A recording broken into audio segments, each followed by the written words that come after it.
Russia পৃথিবীর সবচেয়ে বড় দেশ।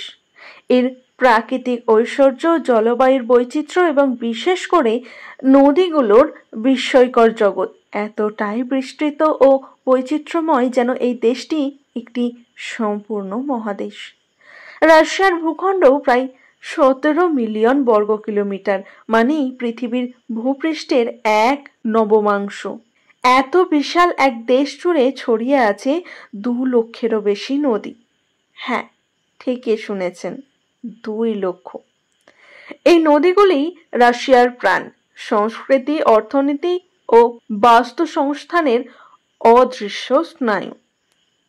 আর এই নিয়েই আজকে আমাদের ভিডিও। নমস্কার, আমি বিথিকা। আপনারা আছেন গল্পে বিথিকা ইউটিউব চ্যানেলের সাথে। আশা করছি আপনারা আমার ভিডিওতে একটা করে লাইক করে দিয়েছেন।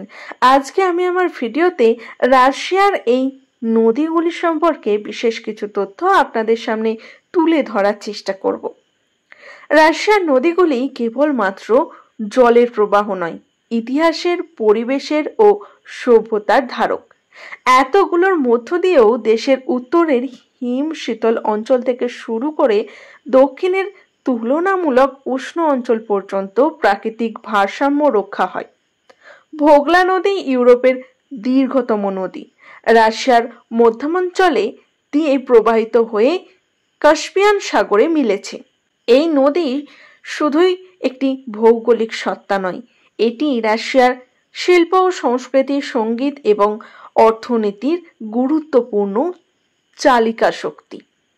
অন্যদিকে লেনা, ইয়েনিসি ও ওব নদী, এই 3টি নদী সাইবেরিয়ার হিম শীতল বুক চিরে প্রবাহিত। বছরের প্রায় অর্ধেক সময় বরফে ঢেকে থাকলেও এই নদীগুলি বর্ষাকালে রূপ নেয় ভয়াবহ জলপ্রবাহের। এই নদীগুলি উত্তর মহাসাগরে পৌঁছানোর পথে রাশিয়ার অগণিত বন, হ্রদ, জলাভূমি ও তুন্দ্রা অঞ্চলের সাথে জীবনের সংযোগ ঘটায়। রাশিয়ার নদীগুলি কেবল ভূগোল নয়, দেশটির জলবায়ুর নারী নক্ষত্র। কোথাও বছরে অধিকাংশ সময়ে বরফে জমে থাকা নদী, আবার কোথাও বর্ষায় টইটুম্বুর। অনেক নদীর ধারে গড়ে উঠেছে শহর, শিল্প ও জনপদ। আবার অনেক নদী আজও অবিকৃত নির্জন প্রাকৃতিক কোল ঘেঁষে বয়ে চলেছে। রাশিয়ার বহু সাহিত্য, লোককাহিনী, সঙ্গীত ও শিল্পে নদীর উপস্থিতি চোখে পড়ার মতো। নদী এখানে শুধু জলের ধারায় নয়, বরং এক অনুভূতির নাম। জনমানবহীন তুন্দ্রা অঞ্চল হোক কিংবা ঐতিহাসিক শহর, নদী প্রবাহে সর্বত্র।